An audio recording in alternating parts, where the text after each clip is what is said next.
Greetings, guys. Welcome back to my channel. My name is Monette, and this is my channel, Evolve with Monette. I wanted to jump on here real quick to talk about this regarding people that may be stuck in a certain area of life. First, for those of you that are new here, I'm a professional intuitive empath, and if you're interested in booking with me, you can find me on evolvingwithmonette.com. But let's jump right into the video. Sometimes people are stuck at a certain station in life, and they're never ever going to evolve from there. And because we all would like to fancy that we have some import in this life. I think every single person has the desire to affect maybe their community, their world, their family, somebody around you. That's the whole reason that we are thrust into these communities. Now, the thing to know about that is when you're dealing with a narcissist, they will sometimes include you in a shared fantasy. Sam Vankin, the author of some of the greatest narcissistic research and work, has put out a lot of videos about this, and I will find one and connect it below. I usually say that, but this time it will 1000% happen because I think it's imperative for you to hear it from the professorial way that he disseminates it. But I'm going to give you the nugget about this in a quick version, and then you go do your research if you're hungry for more. People that are narcissistic will put you inside of a shared fantasy and an illusion. So whatever they're telling you is usually nothing that they have the capability to bring to fruition. It's nothing that they have the intention to bring to fruition. And it's nothing that they ever really dreamt could come to fruition. In fact, they usually are operating from a lower vibrational stance where they are wanting to conjure up a reality that's not actually ever going to be there, and they want you to be part of that shared illusion. That's what makes it delicious. That's what makes it a fun game. So narcissists are perpetual children, right? So you think about, as a former preschool teacher, I thought about specifically the way that we did role play, right? Dramatic play in the classroom where we would emulate whatever we were seeing, and that's what the kids would do, emulate what they saw with their familial patterns and dynamics. But there was a rich imagination and world regarding toddlers and that life. So we encouraged it and structured it to teach them skill sets as they move forward. But when you're dealing with your narcissist, they are too living in that same imaginary world as they are the forever, perpetual, petulant toddler. They're not even the good and evolved toddlers. They are the low vibrational ones that don't communicate but bite instead. That is that. And that's also a weird aside. People that are biters, and I don't mean sexually, no king shaming here, but people that were biters into the latter years of their life, past toddlerhood, there's a huge tell there about what kind of issues they may have. Yeah, I might make a video about that. I have weird theories on that, and I've noticed it really play out. And there's actually some psychological backing there too regarding biters into the latter years and what kind of personality issues they may have. Now, let's talk back about the shared fantasy. The shared fantasy is that maybe something will come more, maybe they will finish something, or maybe they will be better at a later time and date. And if you don't, and in their fantasy, they always have to elevate themselves above you. That was the purpose of this. A fantastic client download from today. They will want you to kiss their ring, even if they are cravenous, even if they are low vibrational, even if they have nothing to really offer you. They want you to kiss the ring. And they want to feel like maybe there's a king or the queen of the castle, even if they could be bottom of the barrel regarding their morals, their social standing, their income, their tax bracket, the whole thing, no matter where they actually are on the spectrum. And listen, we know that there are multimillionaire narcissists, and a lot of them probably wouldn't be there without that ruthless disempathy that they share. So it doesn't matter. There are narcissists in every strata of our financial spectrum. However, for the narcissist, whatever level they are at, they usually have the deepest self-esteem issues and displeasure with their own personality. They deep down don't think that they are worthy and whatever, and they like to project that onto you to kind of clean it up. So what they do, it's almost like a blood transfusion, except it's an energetic transfusion where they are cleaning their energy through you. Empaths and light workers, you guys are transmuters of energy. That's what we do. And so that's why the narcissist empath dynamic exists, because they need to clean their energy through you. But here's what happens. In order for them to feel good about the fact that they don't feel so good about themselves or their actual standing, the thing that they do is they try to make you seem, or keep you specifically, beneath them. Now, I made a video about is your person a peach? And it is a play off of the dynamic in the movie that was on, or not the movie, but the series on Netflix called You, which starred various people, I can't think of his name, Penn Badgley, I think it is. In any case, there was a friendship dynamic on there between a narcissist and someone and an empath. And she enjoyed the dynamic. Peach enjoyed the dynamic because Bex, the protagonist of the show, was the a subject of being lesser than her. So if you guys have seen my narcissistic best friend video from a few years ago, I would check that out if you need any more clarification about the dynamic that might go on.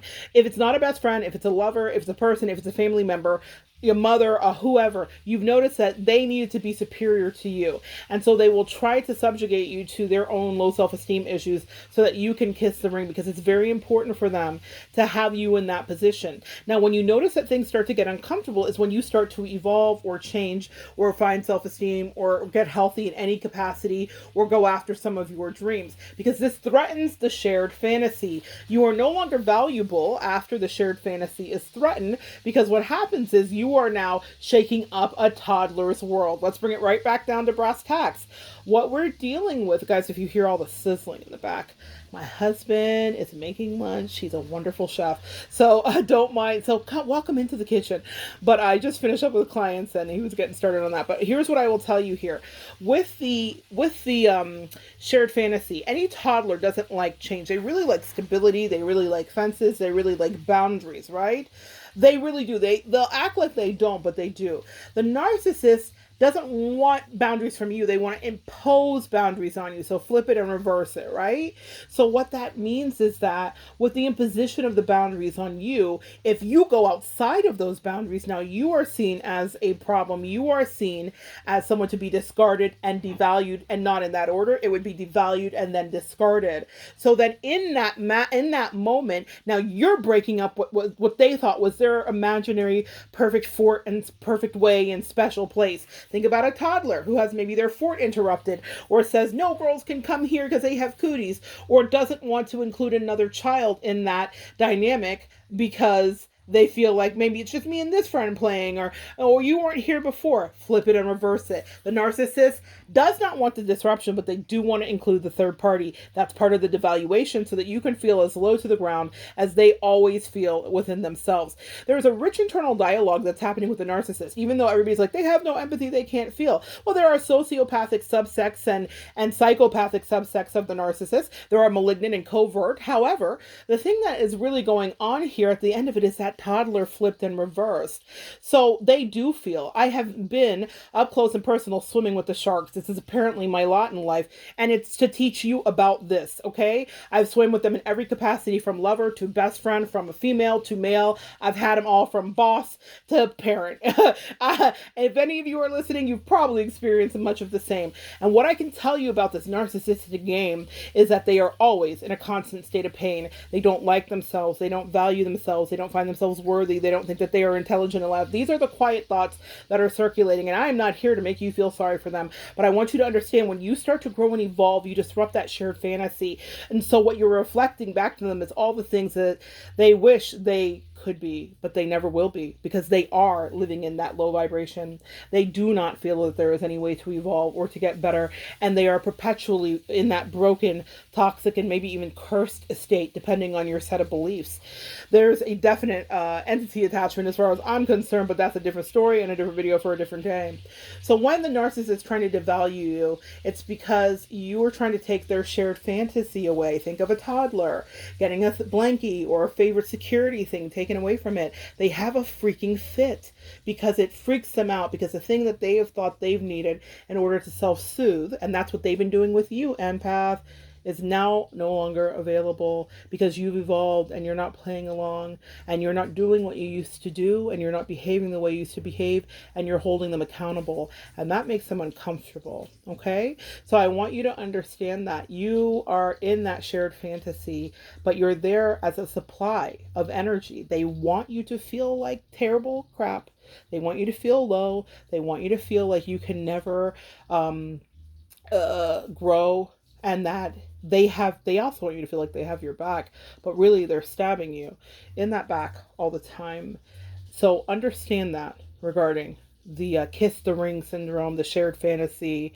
If you're not there beneath them, then you will be expeditiously devalued. And if you've done this game before, maybe you'll discard them before they discard you, but discarding will happen inevitably, whether it's on your side or theirs, because you will evolve. Let me just talk about this from a metaphysical perspective. Forget about the whole narcissist and all those monikers and dealing with the DSM. Let's talk about vibrating in someone's energy. If you're here, a lot of you guys are very spiritual.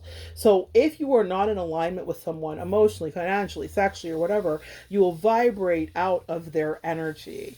And even if they want to keep you lassoed into the madness of a third party dynamic, you can no longer tolerate it because you value yourself, something your narcissist will never know.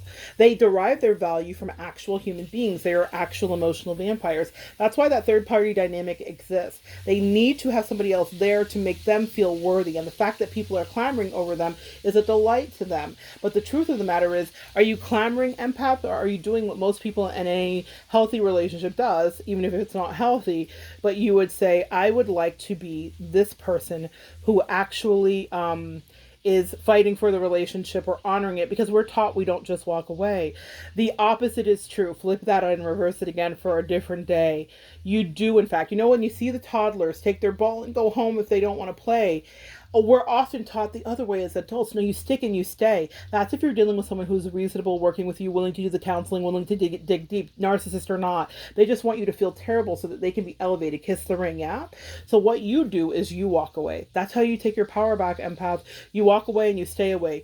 Don't make the mistake of being rehoovered or anything. That lets you know about your strength too, because I think it takes a few narcissists, unfortunately, to get to that point, because we all are human. There is an addiction formed there in the relationship dynamic, and we almost maybe want to know about what's going on initially. That's why I say there are a lot of preventative measures to stop yourself from breaking your own heart. There's a personal ethos I have about that, whether they're a narc or not. I usually am zero curiosity about anybody's life after I leave it. I'm living my best life, and that's just what I just focus on. But a lot of us have felt the pull of the addiction in any relationship. I certainly have in past relationships where I was like, well, what's going on? In this case, that was not it. And it left me with healing faster. It also left me feeling in a much more empowered state once I stopped sharing the fantasy and I decided to stop living in a delusion and live in a manifested and actual reality, meaning I got exactly what I needed from that relationship, but I was never going to get it from that narcissist. So I am fulfilled in so many ways, but the thing about it is that I had to what? Walk away. Yes, take your ball, empath and light worker, and walk away, because you are not meant to just be someone to kiss somebody's ring, especially someone who by rights and for all intents and purpose is usually not the same kind of person you are. That doesn't mean they're beneath you, but girl, I mean, we're not supposed to say that, but y'all, can we talk? Can we talk? Okay, meaning they have felt that. It's not something I'm saying about you and you saying that, so you don't have to take that on the chin. But you're a narcissist. Every narcissist feels that they're not as good as you, and so they seek to find out ways to pick you apart, devalue you, so that you start to feel like you're not as good as them. It's a wonderfully intricate magic trick based off of childhood psychology. But it works and it's effective if you have wounding that predisposes you to be vulnerable. And if you're on this channel, you have that wounding.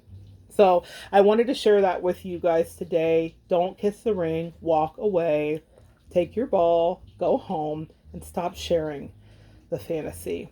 Find a special place, a real place, a manifested place, an actual place of your own.